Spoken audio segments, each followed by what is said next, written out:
ছোট্ট একটি গ্রাম। আর সে গ্রামে বসবাস করতেন একজন ব্যবসায়ী। সে ব্যবসায়ীটি তুলার ব্যবসা করত। সে দেশীয় তুলা বিদেশে বিক্রি করত, আর বিদেশ থেকে বিদেশের মাটিতে প্রস্তুতকৃত বস্ত্র নিয়ে দেশে আসতো। এরকম একদিন সে বিদেশে গিয়েছিল। সেদিন বাজার বেশ চড়া ছিল, তাই ইনকামটাও বেশ ভালোই হয়েছে।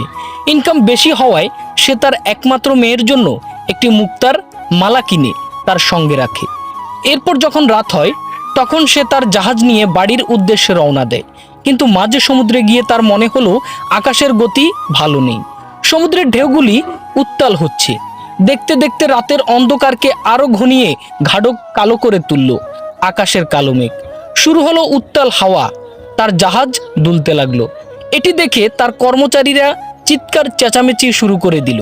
এবার বৃষ্টির সাথে সাথে শুরু হয়ে গেল শিলাবৃষ্টি। একটি বিশাল বড় শিলা জাহাজের কিনারা বরাবর এসে পড়ে, জাহাজকে ফুটো করে দিল।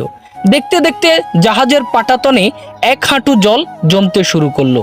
সে ব্যবসায়ীর সাথে থাকা কর্মচারীরা একে একে সমুদ্রে লাফ দিতে লাগলো। একজন কর্মচারী ব্যবসায়ীর কাছে এসে বললেন, মালিক, প্রাণ বাঁচানোর জন্য আমাদেরকে সমুদ্রে লাফ দিতেই হবে। ওই যে কাছেই একটি দ্বীপ দেখা যাচ্ছে, চলুন আমরা সাঁতরে সেখানে চলে যাই।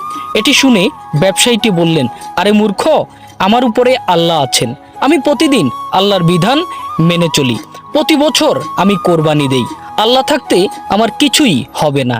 আমি আমার এই বহুমূল্য জাহাজ ছেড়ে কোথাও যাব না। জেদ করা বৃথা জেনে সেই কর্মচারীটিও সমুদ্রে লাফ দিয়ে সাঁতরাতে লাগলো।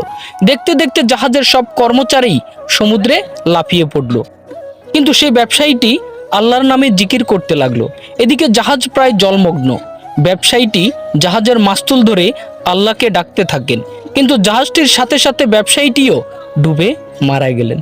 আল্লাহ বলেন, তুমি চেষ্টা করো, আল্লাহ তোমাকে এত বেশি দিবেন যে তুমি খুশি হয়ে যাবে।